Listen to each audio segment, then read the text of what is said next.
டாடா இளைஞர்கள் அனைவருக்கும் வணக்கம். அண்ணா வணக்கம். பாஸ்கர் வணக்கம். 28வது சீசன்ல நுழையிறோம். 27 சீசன் கம்ப்ளீட் ஆயிருக்கு. இந்த சீசன் துவக்கத்திலே ரெண்டு மூணு நாளாவே ரொம்ப சென்சிட்டிவா இருக்கும். ஒரு பக்கம் முதல்ல வெயிலுடைய கடுமை, ஒரு அது இதுன்னு நம்ம பேசிட்டு இருக்கிற காலகட்டத்தில், கிளைமேட் சேஞ்ச் அது இதுன்னு கவனிக்க வேண்டிய காலகட்டத்தில் அவசர கதியாக ஒரு விஷயத்த பார்க்க வேண்டியதா இருக்கிறது. இப்ப நடந்த இரண்டு மிக மிக காஷ்மீர். முக்கியமான நிகழ்வுனா காஷ்மீர் இஷ்யூ ஒண்ணு, போப்புடைய மரணம் ஒண்ணு. போப்புடைய மரணம்ன்றது மத ரீதியா பார்க்கப்பட முடியாத ஒரு ஆளா இருக்காரு அவரு.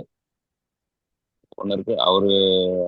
அவருக்கான வெறும் மேம்போக்கான ஒரு இரங்கல் செய்தியா இல்லாம அவரை ஒரு நினைவு கூறும் விதமாக ஒரு அறிமுகத்தை செஞ்சுக்கிட்டு காஷ்மீர் விஷயத்தை சிந்திக்கும் பொழுது இந்த அரசியலை எவ்வாறு புரிந்து கொள்ளும் இரண்டு மிக முக்கியமான நபர்கள் தான் எனக்கு தோணுனாங்க. ஒண்ணு காந்தி, இன்னொன்னு புத்தர். ம், இருவரும் இந்த உடலை வைத்துக் கொண்டு அதிலிருந்து உலக அரசியலையும் தத்துவத்தையும் பேசினவங்களா இருக்கிறாங்க. மற்றவங்க எல்லாம் ம், ஹிஸ்டரி வச்சு பேசுறாங்க.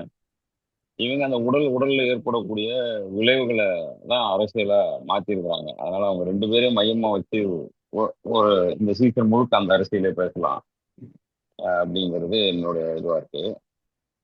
ஏன் இந்த போப் பிரான்சிஸ் உடைய மரணத்தை அனைவரும் அந்த நபரை பற்றி ஏன் தெரிஞ்சுக்கணும்? நிறைய பேருக்கு தெரிஞ்சிருக்கலாம். பட் ஒரு மத தலைவராகவோ அல்லது ஒரு நிறுவனத்தின் தலைவராகவோ இல்லாம கம்பேஷனேட் பீயிங்காக அவர் ஏன் முக்கியப்படுத்துறாருன்ற ஒரு அறிமுகத்தோடவே இந்த இது தொடங்கலாம். இந்த டைட்டிலையும் நீங்க ம், அறிமுகப்படுத்திட்டு அப்படியே அதை பேசலாம். ம். அது கொஞ்சம் நாம புரிஞ்சுக்க வேண்டிய ஒரு நபராக இருந்திருக்கிறாரு. ஏன்னா ஒரு மத தலைவராக இருந்தாருன்னா பல மதங்களுடைய தலைவர்கள் வர்றாங்க போறாங்க பதவிக்கு. எனக்கு இவரு ஒண்ணு ஆஹ், பாரம்பரியமாக இருக்கக்கூடிய மத தலைவர்கள் வரக்கூடிய ஐரோப்பால இருந்து வராம இவரு தென் அமெரிக்காவில இருந்து வந்தவர் அப்படின்றதே அவரு பதவி ஏற்கும் போது ரொம்ப முக்கியமான ஒரு விஷயமா கருதப்பட்டது. ம், இரண்டாவது, இவர் வந்த புதுசுல நமக்கு தெரியும், ம், இவருக்கு முந்தைய போப்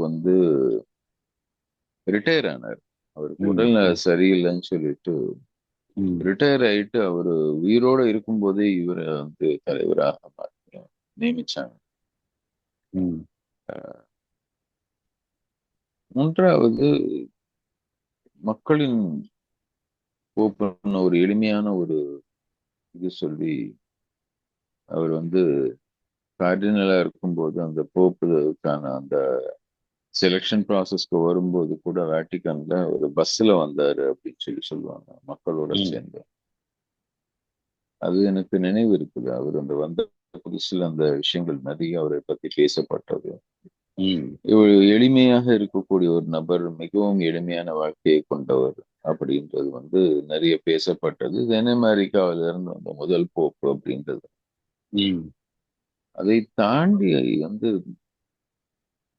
அஹ், எனக்கு மிகப்பெரிய அளவுல அவருக்கு மேல இருந்த ஒரு இது என்னன்னா, தொடர்ந்து அமைதிக்காகவும் போர் இல்லாத நிலைமைக்காகவும் ம், ஒரு நிறுத்தணும் அப்படின்றது. பாலஸ்தீன் விஷயத்துல பேசியிருக்கிறாரு, மற்ற விஷயங்கள்லையும் பேசியிருக்காரு உலகம் முழுக்க. ம், இரண்டாவது, இயற்கை சார்ந்த சுற்றுப்புறச் சூழல்ல நமக்கு எடுத்துக்கணும். இன்னைக்கு இதை அனைவரும் இதுவா எடுத்துக்கணும், ம், தீவிரமா எடுத்துக்க வேண்டிய ஒரு விஷயம் அப்படின்னு சொல்லி அந்த என்சைக்ளிக்கல்னு ஒரு சின்ன ஒரு ரிப்போர்ட் ஒன்று. அதாவது என்சைக்ளிக்கல்ன்றது மக்களுடைய அந்த போப்பு பரம்பரையில மக்களுக்கு தேவையான ஒரு முக்கியமான சாசனமாக போப் தன்னுடைய அத்தாரிட்டி, அதாவது ஒரு ரிலீஜியஸ் கத்தோலிக்க மதத்தின் ஆஹ், உயர்ந்த ஒரு பதவியில் இருந்து அனைவரோட கவனத்தை ஈர்க்கும் விதத்துல ரிலீஸ் ம், பண்ணப்பட்ட ஒரு புத்தகம்.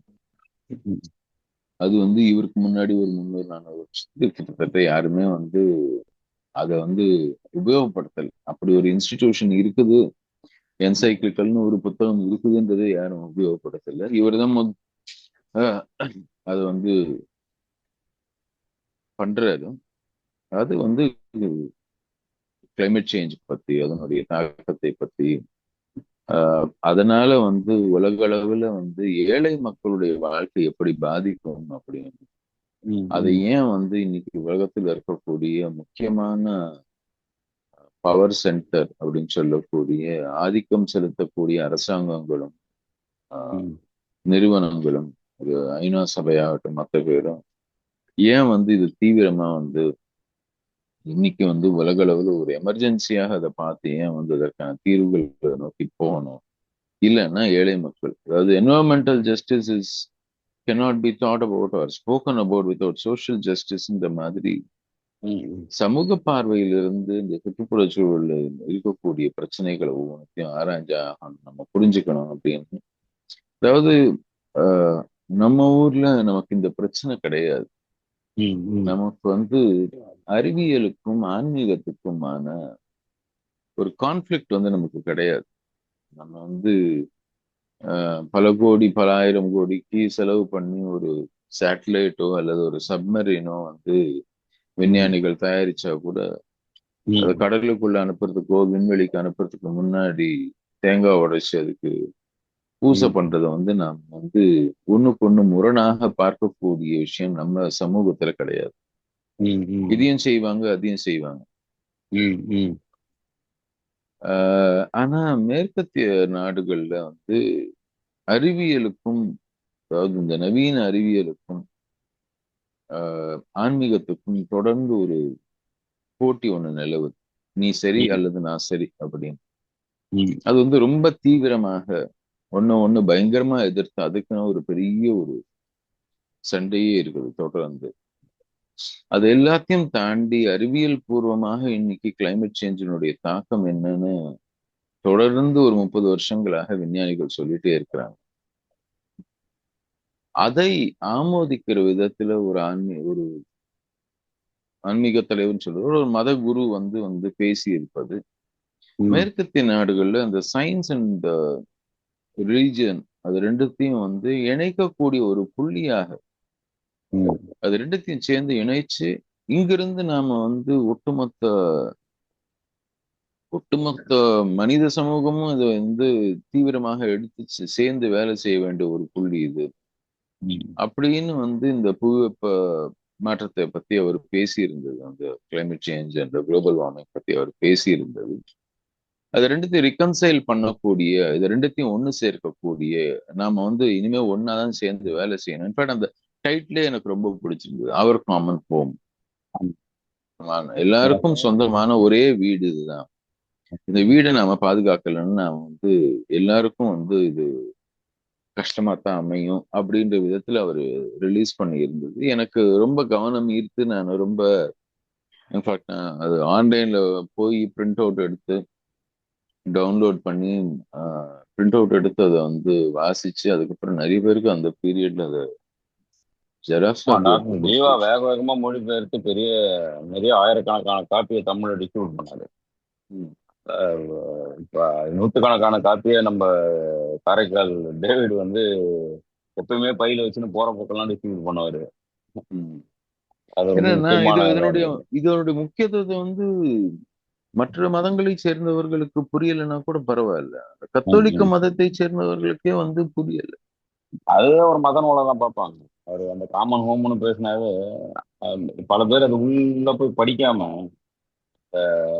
அது ஒரு மத நூல் அப்படிங்கிற மாதிரி தான். அது ஒரு ம், என்விரான்மெண்ட் ஜஸ்டிஸ்க்காக பேசப்பட்டதுன்னு பாக்குறது இல்லை. இப்போ போப் பேசினாலே அது ஒரு அது கட்டாயமா ஜீசஸ் கிரைஸ்ட் சம்மந்தப்பட்டதா இருக்கும்னு ஒரு நம்பிடுறாங்க போல இருக்கு.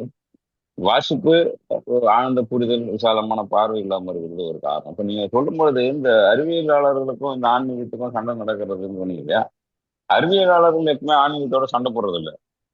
ஏன்னா அவங்க அதை அதை பாக்குற பார்வை வேற. நீங்க டெஸ்லாவோ எயின்ஸ்டைனோ அந்த சென்ஸ் பத்தி இல்ல இல்ல எழுதுறதோ அது அறிவியலாளர்கள்னா அதுல தொழில்நுட்பவாதிகள் விஞ்ஞானிகள், அது தொழில்நுட்ப அது அதுல உச்சியில இருக்கக்கூடிய ஒரு எயின்ஸ்டீன் பேசக்கூடியதற்கு வந்து வேற. ஆமா. இது தொழில்நுட்பவாதிங்க. எயின்ஸ்டீன், அப்ளைடு ஆமா. சயின்ஸ் பேசுறவங்க தான் குழப்பிக்கிறாங்களே தவிர அறிவியலை ம், புரிந்து கொண்டவங்க அந்த குழப்பம் உருவாக்குறது. நம்ம பெரிய கேள்விகளோட வராங்கல்ல, காலத்தை பத்தியோ அல்லது மனித உணர்வுகளை பத்தியோ பெரிய கேள்விகளோட வரவங்களுக்கு, ம், இயக்கம் பத்தி இருக்கிற கேள்விகளுக்கெல்லாம் பதில் தேடுறவங்களுக்கும் அந்த அதை பயன்பாட்டு கருவியாக, அறிவியலை ஒரு பயன்பாட்டு கருவியாக கன்வெர்ட் பண்ணக்கூடிய அப்ளைடு சயின்ஸுக்குள்ள நுழையிறவங்களுக்கு தான் இந்த கன்ஃபியூஷன்ஸ் எல்லாம் இருக்கு. ம் அந்த இடத்துல தான் நீங்க நீங்க நீங்க யார இந்த அரசியல் தலைவர்கள்ல கூட எத்திக்ஸ் பேசுறவங்கள மறுக்கிறவங்க தொழிலாளிகள், தொழில்நுட்பத்துல இருக்கவங்க தான். ம் அறிவியலாளர்கள் அப்படி மறுக்கிறது இல்லை. காந்தியை யாரு மறுக்கிறாங்கன்னா தொழில்நுட்ப இண்டஸ்ட்ரியலிஸ்ட் தான் மறுக்கிறாங்க. ம் ஏன்சன் மறுக்கல. ஏன்சன் வந்து இப்படி ஒரு மனிதனை சந்திக்கவே முடியாதுன்னு எழுதுறாருல்ல. வரலாறு இனி காணாது அப்படி வரலாற்றுல இருந்தாருன்னு சொன்னால் நம்ப முடியாதுங்கிறதோ, அல்லது பீஸ் சம்பந்தமான அவருடைய புஸ்தகம் ஒண்ணு இப்ப நான் படிச்சுட்டு இருக்கிறேன், ஐடியா ஆஃப் பீஸ். அவர் எழுதின தொகுத்து இருக்கிறாங்க. ஆஹ் அந்த தொகுப்பெல்லாம் பார்க்கும்போது கூட அவருக்கு இருக்கிற பார்வை வேறையா இருக்கு. அந்த பீஸ் பத்தின பார்வை முற்றிலும் வேற கோணத்துல அவர் பாக்குறாரு. இன்னைக்கு இதை ஒட்டி இந்த சீசன் முழுக்க நம்ம பேசுறது இந்த ஒட்டுமொத்தமாக அந்த ஹோலிஸ்டிக் அப்ரோச் சொல்லுவோம் இல்லையா பாலிடிக்ஸ்ல. அதுல இந்த எம்பாடிட் பாலிடிக்ஸ்ங்கிற மாதிரி, அதுல அகம் புறம். நம்ம எம்பாடிட் பாலிடிக்ஸ்னு வரும்பொழுதே நமக்கு ஏற்கனவே அதுல நிறைய இலக்கிய அனுபவங்கள் இருக்கு. அகம்புறம் ரெண்டையும் சேர்ந்து தான் நம்ம பேசுறோம். ம் அது ரெண்டுத்தையும் பிரிச்சு பேசுறதே இல்லை. ஏன்னா புறக்காரணிகள் அகத்தை பாதிக்குது, அகக்காரணிகள் புறத்தை பாதிக்குதுங்கிறத நம்ம ஒரு 2000 வருஷமா தொகுத்து எழுதின ஒரு சமூகமா இருக்கிறதுனால நமக்கு எம்பாடிட் பாலிடிக்ஸ் பேசுறது ஈஸி. இந்த உடல்ல இருந்து அரசியலை பேசுறது, அந்த பாடி ஃப்ரீடம் பத்தி பேசல, பாடியவே ஒரு பொலிட்டிக்கல் என்டிட்டியாக பாக்குறது இருக்கு இல்லையா. அது ஆமா. அதனுடைய எமோஷன்ஸ் எல்லாம் அதை ஒட்டுமொத்தமா பார்த்தாதான் இந்த வெறுப்புணர்வுகளுக்கும் கசப்புணர்வுக்கும் இந்த போர் சம்பந்தப்பட்டதான இருக்கிறதுக்கும். ஏன்னா இப்ப போப்புக்கு அப்புறம் நம்ம பேச போறது நிச்சயமா இந்த ஆம், காஷ்மீர் தாக்குதல், தாக்குதலை ஒட்டி இந்திய அரசாங்கம் எடுத்த அவசர கால முடிவு. அது ரொம்ப ம் முக்கியமான ஒரு வேர்ல்டு பாலிடிக்ஸ்ல ஒரு நரேஷனை செட் பண்ணோம்னு நினைக்கிறேன். ஏன்னா அந்த நதிநீர் பங்கீடுல வந்து அந்த இண்டஸ் ட்ரீட்டி மாதிரி ஒரு ட்ரீட்டி இல்லைன்னு புகழ்வாங்க எல்லாருமே. 60களில் கொண்டு வரப்பட்டது. அதை ஓவர் நைட்ல அதை அதை வாய்ட் பண்ணிட்டாங்க, ஒண்ணுமே இல்லைன்னு சொல்றாங்கன்னும் பொழுது இந்த செட்டு, இந்த நரேஷன் செட் பண்ணது எப்படின்றதையும் நம்ம பேச வேண்டியது. அப்போ இதெல்லாம் சேர்ந்து பேசணும்னா அது அந்த இந்த சீசனே மொத்தத்துல எம்பாடிட் பாலிடிக்ஸ்ங்கிற தலைப்பு, இந்த ஒட்டுமொத்தமாக பார்க்கக்கூடிய அரசியலை பார்க்கணும்னு நினைக்கிறேன். ம் அதுல என்ன சொல்றது, இந்த சீசனுடைய அறிமுகமே நமக்கு ரொம்ப பெருசா தேவைப்படும். ஏன்னா எம்பாடிட் பாலிடிக்ஸ் பெருசா யாரும் பேசுறது இல்லை. பேசினா எக்ஸ்டர்னலா இருக்கக்கூடியது தான் பேசுவாங்க. இன்டர்னல் பத்தி போறவங்க அதுவே போதும், அதுவே உலக அமைக்கு வழிவகுத்துரும், ஒரு தனி மனிதனை வந்து தன்னை உணர்ந்து அமைதியா இருந்துட்டாலே போதும்னு நினைக்கக்கூடிய ஒரு செக்குலேஷனை பேசுறவங்களா இருப்பாங்க, தனிமைப்படுத்தி பேசுறதா. அப்படி யாரும் இருந்ததில்லை ஆன்மீகத்துல இருந்தவங்க எல்லாருமே. இப்ப போக்கு அதுக்கு ஒரு உதாரணம் தான். முன்னாடி இப்ப நீங்க அப்படியே பேக் ட்ராக் பண்ணி போனா ஒரு 2500 வருஷத்துக்கு முன்னாடி இருக்கிற வரைக்கும் எல்லாருமே தான் என்னதான் தன்னிலை அறிந்து உணர்ந்து என்லைட்டண்டா இருந்தா கூட அவங்க சமூக பிரச்சனைகள்ல தலையிட்டு இருக்கிறாங்க. ஏன்னா அது தனியா பாக்குறது இல்ல. உள்ள வெளியேன்னு தனியா, இன்டீரியர் எக்ஸ்டீரியர்னு தனி இல்ல, ரெண்டும் சேர்த்து தான் பார்க்கணுங்கிறாரு புத்தர். ம் ஒரு கால்ட்டு சத்தியாகிரகா பண்ணும்போது உடம்புல பரிசோதனை பண்ணிட்டு தான் நிலத்துல பரிசோதனை பண்றாரு காந்தி. உப்பு என்னெல்லாம் உடம்புல கேடு விளைவிக்குதுன்னு பாத்துக்கிறாரு. அது மாதிரி அந்த இதை தான் முழுக்க முழுக்க பேச போறோம். அப்போ இந்த எம்பாடிக் பாலிடிக்ஸ்ல பேச போற மிக முக்கியமான கூறுகள் என்னவாலாம் இருக்கணும். அதாவது இந்த காஷ்மீர் பிரச்சனையை கூட எடுத்து அந்த இந்த அவசர கதி, அந்த வெறுப்பை ஏன் விதைக்கணும் மீண்டும் மீண்டும்ங்கிறதையும் நம்ம பேச வேண்டியிருக்கு. ஏன்னா ம் எடுத்திருக்கிற 5 6 முடிவுகள் வந்து நேற்று நைட்டு 6 முக்கியமான முடிவுகள் எடுத்திருக்கிறாங்க. அந்த 6 முக்கியமான முடிவுமே இதுக்கான சுமூக தீர்வு மாதிரி தெரியல. ஏதோ ம் சண்டைக்கு வாடான்னு கூப்பிடுற மாதிரியே இருக்கு.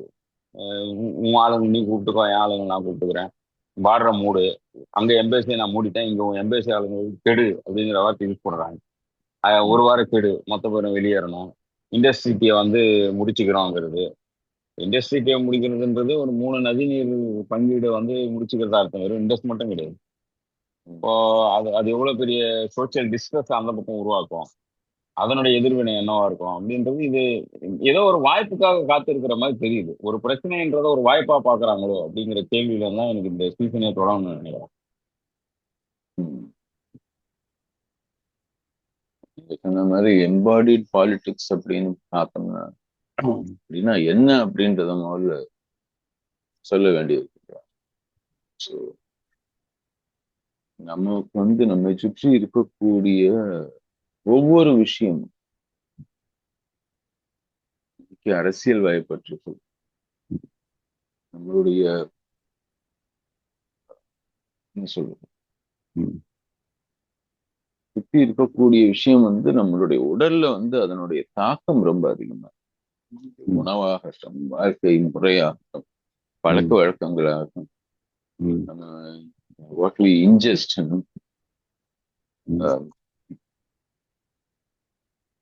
ரொம்ப நாள் முன்னாடி எனக்கு இவர் ஒரு சன்னியாசி கூட பேசிட்டு இருக்கும்போது ஏதோ ஒரு விஷயம் பத்தி அவர் இந்த விஷயத்த சொன்னாரு. தேவோ புக்வா தேவம் ஏஜேத் அப்படின்னு. அதாவது நீ உட்கொள்ளக்கூடிய சிந்தனையாகட்டும், உணவாகட்டும், அல்லது எதுவாக இருந்தாலும் தேவோ புக்வா, புக்வானா டு இன்ஜெஸ்ட் அப்படின்னு உட்கொள்ளுதல். நாம் ஆன்மீக உணர்வு அல்லது கடவுள்னு நாம் எதை நினைக்கிறோமோ அதை நாம் உட்கொண்டோம் என்றால் தேவம் எஜேத், நீ செய்யக்கூடிய செயல்களில் அதே அந்த ஆன்மீகமும் அந்த சிந்தனையும் அந்த செயல்பாடும் வெளிப்படும். தேவோ புக்ஸ்வா தேவம் விஜேதம். நான் சாமி இது எங்க இருந்து சொல்றீங்க சொல்லுங்க அப்படின்னு. நல்லா இருந்துச்சு கேட்கறதுக்கு. அவரு அதுக்கு சோர்ஸ் ஆனா அன்பார்ச்சுனேட்லி கொடுக்கல. நானும் அதுக்கப்புறம் நிறைய இடத்துல தேடிட்டேன். இது வரைக்கும் எனக்கு இந்த சோர்ஸ் எங்க இருந்துன்னு தெரியல. ஆனா நான் அதுக்கு கொரோலரியா ஒண்ணு சொன்னேன். பூதோ புக்துவா பூதம் எஜேத் அப்படி. நீங்க உட்கொள்ளக்கூடிய விஷயங்கள் எல்லாம் தவறான நெறிமுறைகள், தவறான விஷயம். அது உணவாகட்டும், உடலுக்கு தேவையான உணவாகட்டும், உங்களுடைய வாழ்க்கை முறையாகட்டும், நீங்க கடைபிடிக்கக்கூடிய விஷயங்கள் எல்லாம் ஒரு வெறுப்போ அல்லது ஒரு இதுவோ பூதோன்னா இருக்கிற எல்லாத்தையுமே தவறாக செய்யக்கூடிய விஷயங்களாக நீங்க உட்கொண்டால் நீங்க செய்யக்கூடிய செயல்களும், நீங்க சிந்திக்கக்கூடிய சிந்தனைகளும், நீங்க உங்களுடைய ஒவ்வொரு செயல்பாடுமே தவறாக தான் வர்றதுக்கு வாய்ப்பு இருக்கு. ஏன்னா உள்ள எது போகுதோ ஏன்னா அதுதான் வெளியில நமக்கு வரும் அப்படின்றத நான் சொன்னேன். அவர் சிரிச்சுட்டு நல்லா தான் இருக்கு நீ சொல்றதும் அப்படின்னு சொல்லிட்டு போயிட்டாரு. ஆனா அதுதான் எனக்கு எம்பாடிட் பாலிடிக்ஸ் இதோட தவிரமா இதோட சிம்பிளா நம்மளால விளக்க முடியாது. ஏன்னா நம்மை சுற்றி இருக்கக்கூடிய நாம் உட்கொள்ளக்கூடிய அது உணவாகட்டும், உணவை பத்தி நம்ம நிறைய பேசி இருக்கிறோம். அது உணவாகட்டும், அது சிந்தனை ஆகட்டும், அதை நாம ஒவ்வொரு நாள்ல ஒவ்வொரு நொடி பொழுதும் ஒவ்வொரு மணி நேரமும் நாம எதுல நாம செலவிடுறோம், எதை உட்கொள்கிறோம் அப்படின்னு பார்த்தோம்னா நம்ம எதுல நம்மளோட நேரத்தை செலவு பண்றோம், எந்த சிந்தனைகள் எந்த சமூகத்தோடையும் நம்ம குடும்பத்தோடையும் நம்ம சுற்றி இருக்கவர்களோடையும் நாம எதை பரிமாறிக்கொள்கிறோம், இது எல்லாமே நாம உட்கொள்ளக்கூடிய விஷயம்தான். சொல்றாரு ஒரு 36 ஈஸியா புரிஞ்சக்கூடியதான். 36 நம்பரும் புரிஞ்சுக்கணும். அது ஒரு மேத் கால்குலேஷன் மாதிரி சொல்றாரு. அவர் 6 புலன்கள்ன்றத ஒத்துக்கிறாரு, 5ன்னு சொல்றது இல்ல. ஐம்புலன்களை ப்ராசஸ் பண்ணக்கூடிய ஒரு இடம் இருக்கு, அது 6வது புலன். அப்படின்னா ஒவ்வொரு புலனுக்கும் 3. ஒன்னு ஆப்ஜெக்ட், ஒன்னு அப்சர்வ் பண்ற டூலு சென்ஸ் டோரு, ரெண்டாவது அதுக்கப்புறம் அப்சர்வர். இந்த 3 ஸ்டேட்லயும் 6 புலன்களுக்கு சேர்த்து நீங்க மல்டிப்ளை பண்ணினே வாங்கன்னா 36 வகையான விஷயங்களை நீங்க உட்கொள்றீங்கிறாரு. அதுல இருந்தா உங்களுக்கு ஏட்ரடு, ஆங்கரு, டெலிவிஷனு, கிளாரிட்டி, அப்புறம் நாலேஜ், என்லைட்டன்ட், இது எல்லாமே இது வழியா தான் போயிட்டு வருது. அதனால அந்த அப்சர்வ்டு ஒண்ணு இருக்குன்னா 6 புலன்களுக்கும் அது அது 6 6 6 36 ஆயிடும். அதன் வழியாக தான் உங்களுக்கு இது எல்லாமே நடக்குது. ஒரு ஒரு பார்வை என்பது ஒரு 3ஆ பாக்குறாரு அவர். நீங்க எல்லாரும் ஒரு விஷயத்த பாக்குறீங்க, அதை பாக்குறதுக்கு ஒரு டூல் இருக்கு, சென்ஸ் டோர் இருக்கு. கண்ணு தான் சென்ஸ் டோர் இருக்குன்னா இந்த சென்ஸ் டோருக்குள்ள போன பிறகு உங்களுக்கு நடக்கிற பெர்செப்ஷனா அவர் ஒரு ஃபேக்டரா எடுத்துக்கிறாரு. பெர்செப்ஷனா ஒரு தீனிங்கிறாரு. ஒரு பார்வை சார்ந்து உங்களுக்கு ஏற்படுற பெர்செப்ஷன், உங்களுக்கு நீங்களும் நானும் ஒரே இமேஜ் தான் பாக்குறோம், ஒரே நிகழ்வை தான் பாக்குறோம். பாக்குறதுக்கு கண்ணை தான் யூஸ் பண்றோம். ஆனா கண்ணு பார்த்துட்டு பின்னாடி நீங்களும் நானும் ஒண்ணு இல்லை. அதற்கு பிறகு நான் வாயோ மற்றதோ வெளிப்படுத்துற விதம் வேறையா இருக்கு. அப்படின்னா ஒரு அந்த அந்த மென்டல் ஃபார்மேஷனை ரொம்ப டீட்டெயிலா உட்காந்து அப்சர்வ் பண்றதுக்கும் நமக்கு மெடிடேஷன் ப்ராக்டிஸ் கொடுத்துருக்கிறாரு. அத உறுதியா அவர் சொல்றாரு. இப்ப நீங்க சொல்றதுனால சொல்றேன். எதை உள்வாங்குறோமோ, எதை வெளிவிடுறோமோ, எதுல கவனமா இருக்கிறோமோங்கிறோம்ல. அதுல அந்த 6 ஃபேக்டர்ஸ் வழியா தான் ஒரு இது மொத்தத்தையும் போறதுங்கிறோம். இப்ப ம், காதால கேட்கறது, பார்க்கறது, தொடர்றது, சுவைக்கிறது, அப்புறம் நுகர்வுல நுகர்ந்து பார்க்கறது, அப்புறம் இது எல்லாத்துக்கும் சேர்த்து உள்ள சிந்திக்கிறது. அதான் அவங்க எல்லாரும் ஐம்புலங்கிறாங்க, அவர் 6 புலன் தான் சொல்றாரு. எப்ப சொல்லும் போதும் சிக்ஸ் சிக்ஸ் தான் அவர் சொல்றதுல. இந்த பெர்செப்ஷன் பெரும்பாலும் யாரும் பேசுறது இல்ல. இந்த 6 இதோட சிந்திக்கிறத ஒரு அறிவா அவங்க ஒத்துக்கிறது இல்ல. அவர் சிந்திக்கிறத ஒரு சென்ஸ் டோர்னு சொல்றாரு அவரு. அறிவுன்னு கூட ம், சொல்லு. அது ஒரு சென்ஸ் டோர். அது ஒரு வகையான உங்களுக்கு ஒரு டூலா உள்ளுக்குள்ள இருக்கு அப்படிங்கறத ரொம்ப தெளிவா சொல்றாரு. ம், அதுல இருந்து தான் உங்களுக்கு கோபம். கோபம் எதுல இருந்து வருதுன்னா பயம். பயம் எதுல இருந்து வருதுன்னா கரப்ஷன் அப்படின்னு போயிட்டு கரப்ஷன் கிட்டத்தட்ட ஒரு 6 7 சாப்டர்ல விரிவா பேசுறாரு. ஏன்னா 2500 வருஷத்துக்கு முன்னாடி கரப்ஷனை பத்தி ஏன் பேசணும்? ஏன்னா ஒரு கவர்னன்ஸ் வந்த பிறகுதான் கரப்ஷன் பேசுறோம். ம், அவரு ஒரு தனி மனிதனுடைய கரப்ஷன் பேசுறாரு. ஒரு ம், ஒரு மனிதனுக்கு கரப்ஷன்னா என்ன, டிவிஎஸ் குறுக்கு வழி தேடுறதுன்னா என்ன அப்படின்னு பேசுறாரு. ம், அதுல பியூட்டியா என்னன்னா, நேர்மையா இருக்கிறவனோட நேர்மையற்று நடக்கிறவங்க தான் கோவம் அதிகமா வருங்கிறாரு. ம், இப்போ ஒரு மனிதன் கோவப்படுறான் அப்படின்னா நீ அவன் நேர்மையற்று இருக்கிறத உங்களால உணர முடியுங்கிறாரு. ஒரு நேர்மையான கோவம் வராது அப்படிங்கிற அது அப்போ பேசுறாரு. நீ அதுக்கு அதை நம்ம விவரிக்கணும்னா அதுக்கே ஒரு தனி எபிசோட் பேசணும். எப்படி ஒரு நேர்மையற்றவன் கோவப்படுறான்றதுக்கே பேசலாம். ஆனா அவர் சொல்றாரு உங்களுக்கு கன்சீட் அண்ட் டிவிஎஸ், உங்களுடைய கரப்ஷனும் உங்களுடைய குறுக்கு வழி தேடலும் இருக்கு இல்லையா, அது உங்களுடைய ஆரிஜின் ஆஃப் ஆங்கர்ங்கிறாரு. ஆங்கர் அண்டு அக்ரிமணி, கசப்புணர்வு வெறுப்புணர்வும் அதுல இருந்து உருவாகுதுங்கிறாரு. இன்னைய போர் சூழல்ல பொறிக்கப்படாதான் அதான் இருக்கு. ம், ஒருத்தன் கோவப்படுறான் அப்படின்னா அவனுக்கு தெளிவின்மை மட்டும் கிடையாது, டெலியூஷன் மட்டும் கிடையாது. அவனுக்குள்ள இந்த கரப்ஷன் மைண்ட் இருக்குன்னு அர்த்தம். ம், கரப்ஷன் உடைய இன்னொரு வடிவமா தான் போரைய பாக்குறாரு அவரு. அது கோவத்தையும் வெறுப்புணர்வும் கசப்புணர்வும் ஒரு கரெக்ட் மைண்டுங்கிறாரு அவரு. இதெல்லாம் சேர்த்து தான் பேசணும்னு நினைக்கிறேன் இந்த ஒட்டுமொத்த சீசன்ல. நிச்சயமா. அதாவது நாம வெறும் ஒரு விஷயத்த நம்மளை சுத்தி இருக்கக்கூடிய நடக்கக்கூடிய விஷயங்கள் அஹ், என்ன சொல்றது, அஹ், சுத்தி இருக்கக்கூடிய அந்த கட்டமைப்புகள், அதுல இருந்து வரக்கூடிய இன்புட்ஸ் மாத்திரம் இல்லாம அதை தாண்டி நம்மளுடைய உடல்ல ஆல்ரெடி இருக்கக்கூடிய விஷயங்கள். நீங்க சொன்னீங்களே அந்த 3 ஃபேக்டர் சொன்னீங்க. ம். the one who is uh, the observer, the observed, the ம். observation, மூணுத்தையும் சொல்லும்போது அது ஒவ்வொரு லெவல்லையுமே எல்லாத்தையும் சேர்ந்துதான் நம்ம பார்க்க வேண்டியது. எம்பாடிட் அப்படின்னு சொல்லும்போது it's not merely the embodiment of the what is ingest, அது மாத்திரமே இல்லை. அதை தாண்டி எல்லாமே அஹ், இருக்கு அப்படின்றதுதான் இதுல ரொம்ப முக்கியமான ஒரு விஷயம். இரண்டாவது, எனக்கு இன்னொன்னு நீங்க பேசிட்டு இருக்கும்போது வாட் ஹிட் மீ வாஸ், இந்த விஷயத்துல இட்ஸ் நாட் அபவுட், இப்ப நீங்க சொன்னீங்கல்ல ஏதாவது நேர்மையா இருக்கிறவனுக்கு கோபம் வராது அப்படின்னு. எதுன்னு சொன்னீங்க? நேர்மையா இருக்கவங்களுக்கு ஆமா, கோபம் வராதுன்னு. ஆமா. ஆமா. ஸோ நேர்மையாக கோவம் வராது, கரெக்ட் மைண்ட்ல இருந்து கோவம் வரும். கோபம் வரும் அப்படின்னு. ஸோ ம். அப்போ it also gives you a tool for self examination, இல்லையா? இந்த இந்த மாதிரி ஒரு விஷயத்த நீங்க சொல்லும் போது என்ன ஆகுதுன்னா, it becomes a tool of self examination. இப்ப நான் எந்த அளவுக்கு இருக்கிறேனா இல்லையா, இதுதான் காந்தியோடைய டயத்துல அவர் தன்னைத்தானே பரிசோதனை செய்துக்கிறது எப்படின்னா, ஒரு விஷயம் எனக்கு முன்னாடி இருந்துச்சுன்னா என் உடம்பு அதுக்கு எப்படி ரெஸ்பாண்ட் பண்ணுது, ம். அது எப்படி ரெஸ்பாண்ட் பண்ணுறதுன்றத வச்சு என்னுடைய மனநிலை, என்னுடைய ஒட்டுமொத்த பவர் என்னவா இருக்குது அப்படின்னு. இன்னைக்கு அவருடைய இந்த கடைசி காலத்துல அவர் பண்ண சில எக்ஸ்பெரிமெண்ட் எல்லாம் பத்தி பேசணும்னா, பிரம்மச்சரிய பத்தி அவரு பண்றது நிறைய பேர் அது பயங்கரமா வந்து கிரிட்டிசைஸ் பண்ணி போய் எழுதினவங்க இருக்காங்க. அந்த காலத்துல இருந்து இன்னி வரைக்கும் அது நடந்துட்டே தான் இருக்கு.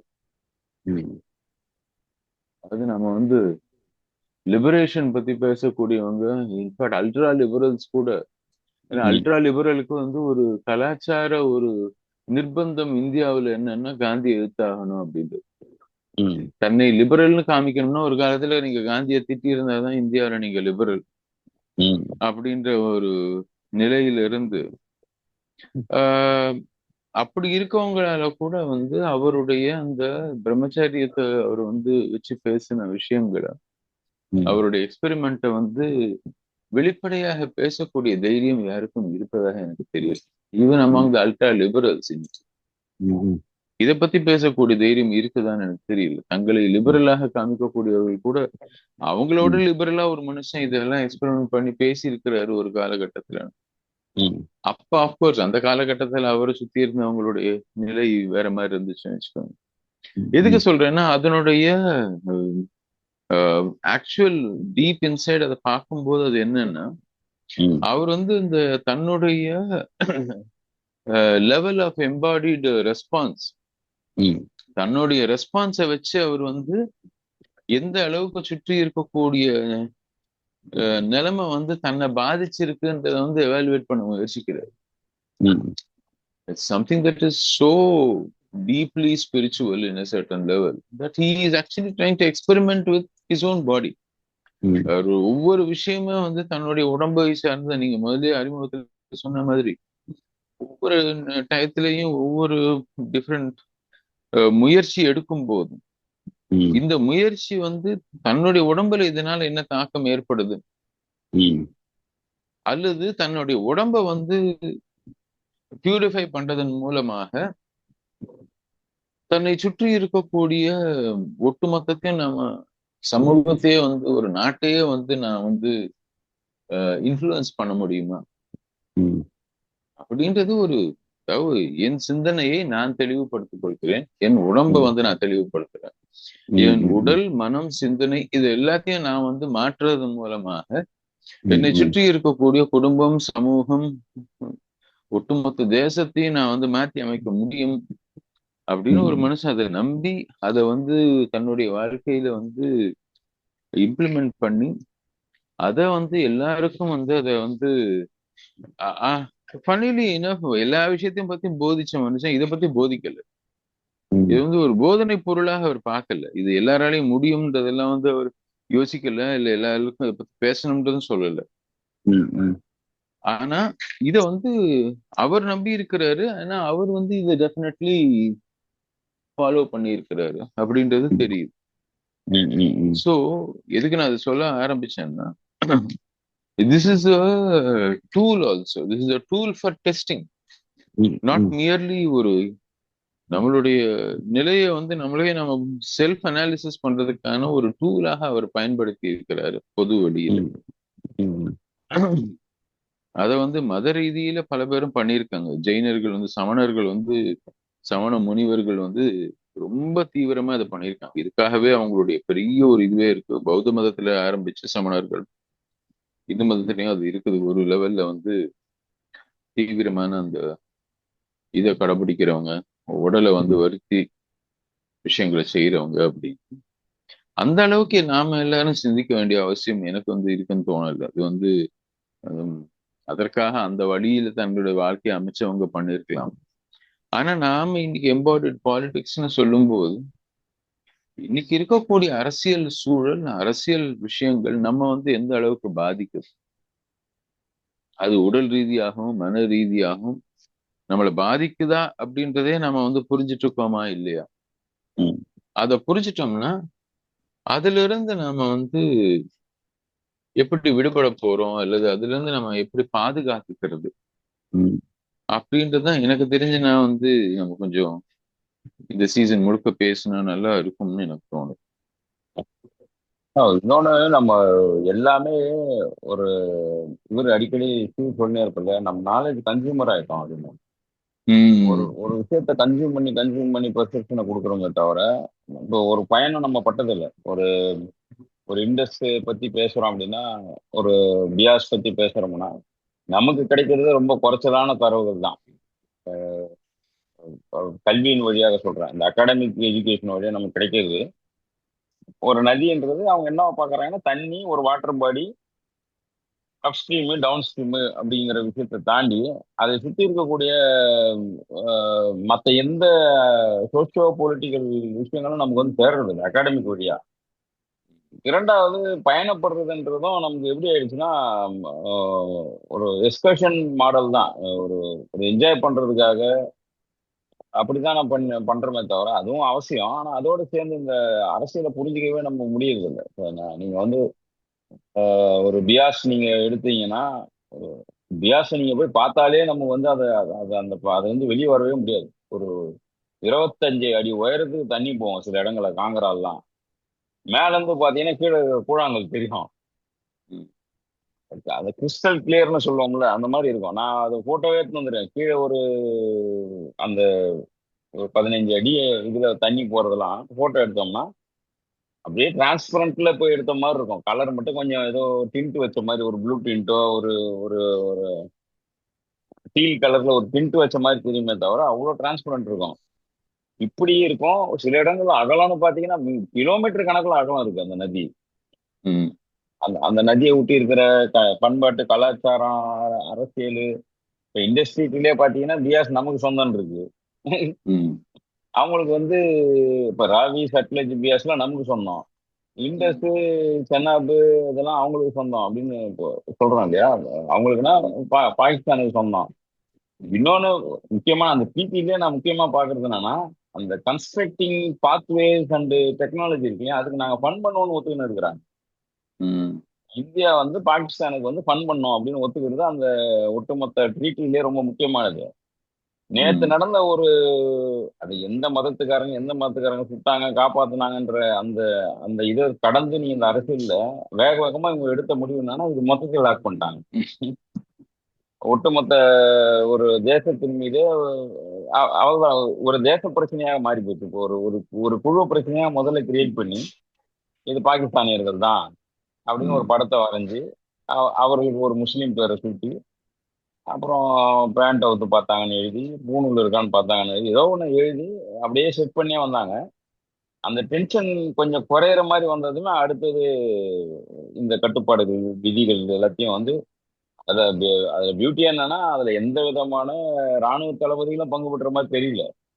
ம், ஒரு 4 பேர் 5 பேர் உட்காந்துருக்காங்க. அந்த அந்த என்ன சொல்றது, கேபினெட் மினிஸ்டர்ஸ்லயே ஒரு ஒரு டாப் மினிஸ்டர்ஸை மட்டும் கூப்பிட்டு ஓரிரவுல இந்த முடிவு எடுத்துடுறாங்க அப்படின்னும் பொழுது, ஒட்டுமொத்தமா ஒரு ஒரு ஒரு தேசத்தை வெறுக்கிறதுக்கான ஒரு அரசு முடிவா இருக்கு. ஒரு ம், ஒரு ஒரு தேசத்தை இன்னொரு தேச மக்களை வெறுக்கல. அத அத மீண்டும் மீண்டும் அந்த பெண்களோ மத்தவங்களோ எங்களை காப்பாத்துனா இஸ்லாமியர்கள் தான், எங்களை காப்பாத்துனா இஸ்லாமியர்கள் தான் தொடர்ச்சியா சொல்ல வேண்டியது என்னன்னா, நாளைக்கு இஸ்லாமியர்கள் மீது ஏற்பட போற வன்முறையை குறைக்கிறதுக்காகவே இதை சொல்ல வேண்டியிருக்கோம்னு கூட தோணுது. ஒரு ம், கம்பேஷன்ல சொல்றது போய் ஒரு பொலிட்டிக்கல் ஸ்டேட்மெண்டா இருக்குல்ல. என்ன காப்பாத்துறதே ஒரு முஸ்லீம் தான், நான் இந்துவாக இருந்தாலும் என்ன காப்பாத்துறது முஸ்லீம் தான். அப்படி ம், இப்படின்னு அதை தொடர்ச்சியா வலியுறுத்தும் பொழுது நமக்கு என்ன தெரியுதுன்னா, ஏற்படக்கூடிய சோசியல் டிஸ்டர்ஸ் பயந்து நம்ம காப்பாற்ற வேண்டியதுக்காக நம்ம அந்த ஸ்டேட்மெண்ட்டை மீண்டும் மீண்டும் அழுத்தம் திருத்தமா சொல்ல வேண்டியதா இருக்கு. அது ஒரு ஒரு கம்பேஷனேட் ஸ்டேட்மெண்ட்ல இருந்து ஒரு பொலிட்டிக்கல் ஸ்டேட்மெண்ட்டாக பெண்கள் சொல்லி, இங்க அந்த வெறுப்பு, பாகிஸ்தான் மேல இருக்கிற வெறுப்பு இந்தியாவுக்குள்ளேயும் வந்துடலாம் இல்லையா. ஏன்னா அது ஒரு ம், ஒரு மதம் சார்ந்து இருக்குன்றதுனால அது இந்திய மக்களுக்குள்ளேயும் இன்னைக்கு பாகிஸ்தானியர்கள் வெளியேறுன்றாங்க. ஆனா காலகாலமா முஸ்லீம் வெளியேறதான் சொல்லுங்கிறாங்க. நான் இந்துஸ் நாட் அலோடுன்னு சொல்றாங்க. அப்போ ம், அந்த நரேஷனை செட் பண்ணிடுவாங்களோன்ற பயத்துல எல்லாரும் இல்ல எங்களை காப்பாத்துறது முஸ்லீம் தான், எங்களை காப்பாத்துறது முஸ்லீம் தான் சொல்றாங்கன்னா, இதுக்கு பின்னாடி இருக்கக்கூடிய அந்த மனித மனசையே நம்ம அனலைஸ் பண்ண வேண்டியிருக்கு இந்த போர்ல. இவ்வளவு வெறுப்ப ம், மனசுல சம்மந்தம் இருக்கும். ஒரு சூழல் வந்து அதுக்கு தகுந்து பழுத்து வரும்பொழுது அதை அதை பிரயோகப்படுத்துறோமோ, ஒரு ஒரு அஸ்திரம் மாதிரி பிரயோகப்படுத்துறோமோ அப்படின்னு தோணுது. ஏன்னா இதெல்லாம் ஆல்ரெடி திட்டமிட்டு வச்சுன்னு இருக்க மாதிரி இருக்கு. இப்படி ஒரு சூழல் ம், வந்தா இது இந்த மாதிரி கட்டுப்பாடுகளை நம்ம விதிக்கிறது மூலமாக அவர்களை ஒண்ணு நிர்மூலமாக்கிடலாம், ஒண்ணும் இல்லாம பண்ணிடலாம் அப்படின்ற ஒரு தயாரிப்பு மாதிரியே தெரியுது. அவசரத்துல ம், தயாரிச்ச மாதிரி தெரியல. இது கம்ப்ளீட்லி ஒரு டிசைன் ஸ்டேட்மெண்ட் மாதிரி தெரியுது இந்த 6 ஸ்டேட்மெண்ட்டுமே. இப்ப இதெல்லாம் உட்காந்து கவனிக்க வேண்டியிருக்கு. இது வந்து யார் அங்க இருந்தாலும் செய்யறாங்க. இது மோடி தான் செய்யறாரு, இல்ல அத்வானி தான் செய்வாரு, இல்ல வேற ஏதாவது ஒரு பார்ட்டி வந்து உட்காந்து செய்யுன்றது இல்ல. அந்த சீட்டுக்குள்ள உட்காரும் பொழுது ஒரு மெஜாரிட்டேரியன் பாலிடிக்ஸ் செய்யறவங்களுடைய மத்தியில் இருக்கக்கூடிய மனநிலையே இதை பிரதிபலிக்கும்னு நினைக்கிறேன். இது ஒரு தனி மனிதனை கை காட்டி அமித்ஷா தான் அல்லது மோடி தான் கை காட்டி சொல்ல முடியல. ஒரு மெஜாரிட்டேரியன் பாலிடிக்ஸ்ல அவங்களுடைய தத்துவமே அப்படிதான் இருக்கிற மாதிரி தெரியுது. உண்மை. இப்போ அதுல இருந்து வரக்கூடிய கான்சிக்வன்சஸ், சரி நீங்க இப்ப நதிநீரை நிறுத்தினதுனால என்ன நடக்கும், அல்லது இது எப்படி வந்து ஒரு நிரந்தர தீர்வுக்கான வழியாக மாறும் அப்படின்னு நமக்கு வந்து அப்படிப்பட்ட எந்த ஒரு தெளிவும் இருக்கிற மாதிரி தெரியல. இன்றைக்கு நாளை எப்படி கடத்தினா போறோம் அப்படின்ற நிலைக்கு தள்ளப்பட்டு இருக்கிறது. இப்ப அரசாங்கத்துடைய முடிவுகள் எல்லாமே இன்னைக்கு ஒரு நாளுங்க, இந்த நாளை நாம எப்படியான கடந்து போயிட்டேன்னா போறோம், இந்த ஒரு வாழ்க்கையின் இந்த ஒரு கட்டத்தை நம்ம கடந்து போயிட்டா போறோம், இந்த ஒரு பீரியடை நாங்க கடந்து போயிட்டா போறோம். அதுக்கு என்ன செஞ்சா வந்து வந்து ஏதோ ஒரு விஷயத்த நாம வந்து கடந்து போகக்கூடிய நிலைமை கூட இதை பெர்மனண்டா ரிசால்வ் பண்ணியோ அல்லது ஈவன் டெம்பரரியா ரிசால்வ் பண்ணி போற நிலைமை கூட இப்ப நம்ம பேசல. நாம வந்து இது மக்கள் என்னை எப்படி இது நான் பண்றதன் மூலமாக என்னை வந்து என்னை பின்பற்றுபவர்கள் வந்து என்னை எப்படி பார்ப்பாங்க, அதோட நின்னு போகுது. என்னோட புரிதலே அதோட நின்னு போகுது அப்படின்னும் போது, அப்போ என்னுடைய பிம்பத்தை தான் வந்து என்னோட பிம்பம் இன்னைக்கு எப்படி இருக்கும், அதாவது உண்மை நிலையை தாண்டி இதுதான் என்னுடைய பிம்பம், என்னோட பிம்பத்தை கட்டி காக்கிட்டே ஆகணும். அந்த ஒரு அதை ஒண்ணுதான் நம்மளுடைய பொறுப்பாக நம்ம பார்க்க ஆரம்பிச்சோம். அங்கதான் வந்து we have already become victims of this embodiment. அந்த எம்பாடிடு பாலிடிக்ஸ் உடைய ஒட்டுமொத்த விக்டிமாக அதனுடைய ஒரு என்ன சொல்றது, விக்டிம்க்கு நம்ம தமிழ்ல எப்படி சொல்றது, பாதிக்கப்பட்டவரா, ஒரு மனநிலை பாதிக்கப்பட்டவராகத்தான் வந்து நம்ம பார்க்க வேண்டியது. என்ன டெரரிசம்னா என்ன, டெரரை பத்தி பேசுறோம் அப்படின்றதுனால டெரரிசம்னா அதாவது வன்முறை வந்து வச்சு நான் தீர்வு காண முடியும் அப்படின்னு ஒருத்தர் சொல்றாரு, அப்படின்றத ஒருத்தர் நம்புறாரு அப்படின்னா அவர் வந்து மனநிலை பாதிக்கப்பட்ட மனுஷன் தான் நாம பார்க்க வேண்டியது. இன்றைய சூழல்ல மனநிலை பாதிக்கப்பட்டவர் அப்படி ஒரு சமூகமே நினைக்குது அப்படின்னா அந்த சமூகமே வந்து மனநிலை பாதிக்கப்பட்ட ஒரு சமூகமாகத்தான் நம்ம பார்க்க வேண்டியது. அந்த சமூகத்தை தாங்கக்கூடிய ஒரு சமூகத்துக்கு நீங்க என்ன பேர் வேணா கொடுங்க, அது மத பேர் கொடுங்க அல்லது அந்த சமூகத்துக்கு நீங்க ஒரு நாட்டின் பெயரை கொடுங்க, என்ன பேர் வேணா கொடுங்க. அப்போ அப்படிப்பட்ட ஒரு குழுவையோ ஒரு சமூகத்தையோ நீங்க வந்து அணுகுறீங்கன்னா உங்களுடைய அணுகுமுறை என்னவா இருக்கும்? நீங்களும் வந்து நான் வந்து அதே அணுகுமுறை, அவங்க வந்து வயலன்ஸ் பேசுறாங்க அதனால நானும் அதையே பேசுறேன் அப்படின்னு ஆரம்பிக்கும் போது நம்ம தோத்து போயிடும். அப்படின்னா உங்களுக்குள்ள ஒண்ணு இல்ல, உங்களுக்கு வந்து இதற்கான ஒரு ரெஸ்பான்ஸ் செய்யக்கூடிய ஒரு சுதந்திரமான ஒரு என்ன சொல்றது புரிதலே கிடையாதுன்றதுன்னு அர்த்தம். நான் வந்து ஒருத்தர் என்கிட்ட வயலண்டா இருக்கேன் அதனால நானும் அவர்கிட்ட வயலண்டா இருக்கிறேன், இருந்தே தீருவேன் அப்படின்னு சொன்னாங்க. அது வந்து தனிநபர் வந்து பண்ணலாம், ஒரு பிசிக்கல் டிஃபென்ஸ்ல ஒருத்தர் பண்ணிடுறாரு அப்படின்றது வேற. அதனால அது ஒரு சமூகத்துடைய ஒரு ரெஸ்பான்ஸா இருக்குமா அப்படின்னு பார்க்கையில then there is something else at play.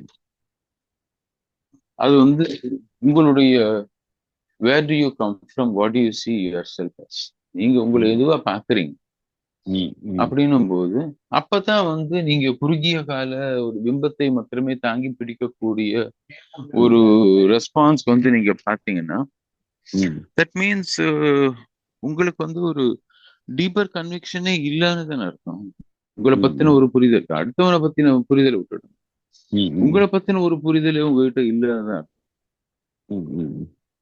So அந்த டீப்பர் கன்விக்ஷன் எங்க இருந்து வருது எப்படி வருது அப்படின்றதுதான் வந்து நம்மளுடைய ஒட்டுமொத்த ஒரு பிகினிங்காக வந்து நான் வந்து இந்த எம்பாடிட் பாலிடிக்ஸை பார்க்குறேன்.